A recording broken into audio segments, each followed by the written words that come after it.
Welcome back to the University of Life and Identity 101. Today we're talking about layer 3, which is your belief systems.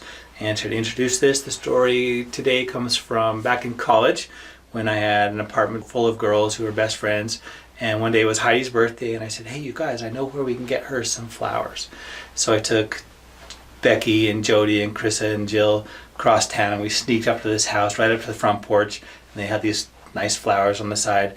I just reached down and grabbed a couple and pulled them right out of the ground. The girls couldn't believe I just did that. But by that time it was too late to do anything but run. So we ran. And I never told them that this house belonged to my grandmother. And earlier that day I had been down there helping her pull her flowers out and getting her garden ready for fall. So that was fun. And now I want you to imagine that you have a house, a big beautiful house, and you are going to spend the rest of your life in that house. And you don't live alone, you have some house guests. And some of them are not the ideal guests. They rip out your flowers. They leave their garbage on the lawn. They kick holes in the walls and play their annoying music at all hours of night and day.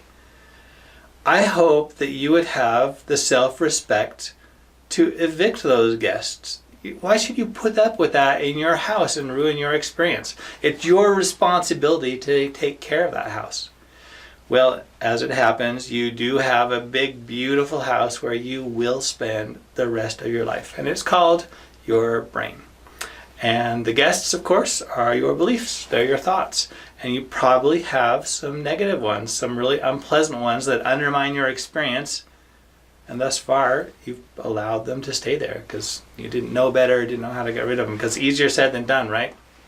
You know, beliefs get hard to evict because they're not just single beliefs here and there. They become belief systems. These are sets, groups of belief that support each other and they hold each other in place. And also, let's say you've got a negative belief system and a positive little thought comes along and says, actually, you know what? I'm pretty awesome.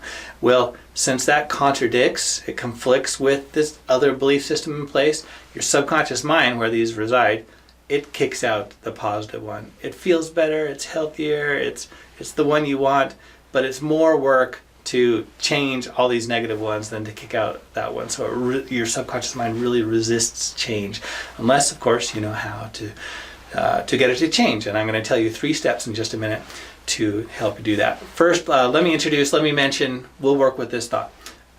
This is one of the belief systems. It's one of the most important ones you could ever develop. And it's called, I am good enough. I am lovable, I am loved, I am awesome. And when you have this belief system, can you see why it's so valuable, so important? It's because you can do practically anything.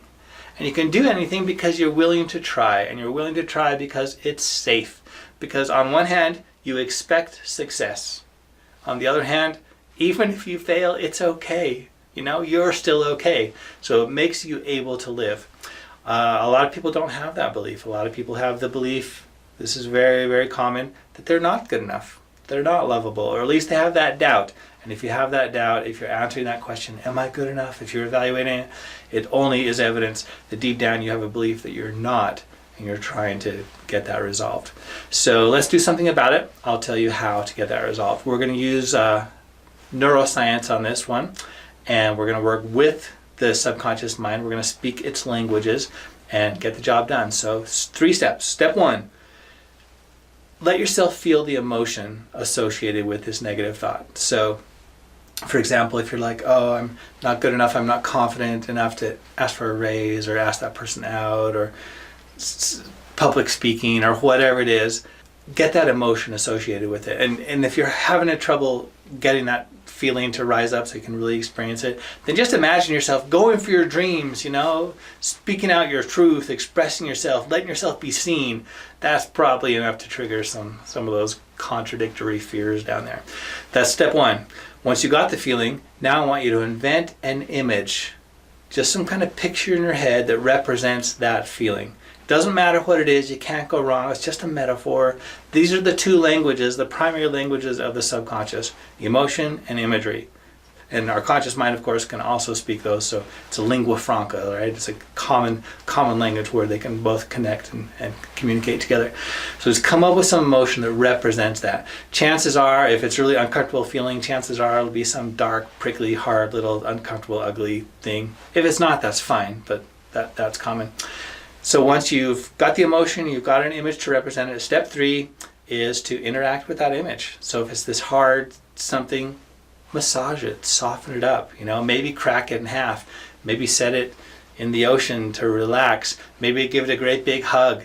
Whatever it takes, just keep working with that image, massaging it, moving it around, making it dance, anything at all. And as you do, then you're really accomplishing 2 things. The primary thing you're doing is you're making a conscious link with your awareness to that subconscious thought, that feeling down in there that you've now accessed with your feeling and the imagery. And so you're tying the subconscious brain, which doesn't like to learn. It just likes to pretty much defend what it already believes. You're tying that to your conscious mind, which is a problem-solving machine. It is amazing. And by doing that, it raises the consciousness, and suddenly it learns, and it begins to change. It's quite effective. And second, of course, is you change the image around, make it move, make it dance. You're making it try out some new, you're loosening up and allowing it to change. So, by the way, if you like this kind of exercise, you can read hundreds of more examples in my book, Heal Your Emotions, a scientific approach to speaking your brain's languages and turning pain into power, which you can find on uoflife.com/books. It's pretty good, I think. If you're into this stuff, it's tons of things I've learned over decades of working with this stuff. So pick it up. If you're having trouble with that particular thought, whether you're good enough, let me tell you a few more insights which might help you with it. Number 1 is being good enough or not good enough is a value judgment. And that means that it is subjective. It is not an objective fact. It's not true or false. It's just what you think and feel about it. So whatever you think and feel about it, that's true. So why don't you just say, I'm good enough? Because you know what? You are. Everyone is. I mean, you can always improve, yes, but you're good enough for now, and you can get even better. And just commit to that and just believe it. It's true. And the more you believe it, the more it becomes true. Also know that when you're juggling that question, am I good enough? You're trying to prove it. Well, maybe if I bake everyone cookies, then I'll be good enough, and come up with evidence and proof. That's a thing you're doing in your brain, because it thinks that way. It's scarcity minded and looking for evidence. However, there's a different mindset which you can use, which transcends that whole thing, and it bypasses that whole problem, which probably you'll never solve. If you're trying to prove you're good enough, you'll probably never get there. There's not enough evidence to really change your mind in most cases. But if you switch to your heart mindset or perspective, suddenly this is a place of cooperation instead of competition, and abundance instead of scarcity. And suddenly there in your heart you can just say, oh, I'm good enough because I want to be. I'm valuable because I say so. That's it. That's all you need. You don't have to sit and prove it to yourself. So your homework, by the way, for this layer is to brainstorm up a list of all your beliefs about yourself. Are you good enough? What are you good at? What are you not so good at? And then decide which of them you want to keep and be more aware of, and let them strengthen you and add to your confidence and ground you in just solid knowing that you're pretty awesome. You're a pretty awesome person. And then decide which ones you don't want to keep. And now you've got at least one tool to transform those into something much better. So thanks for tuning in. Subscribe. See you next time. Live smart. Live happy.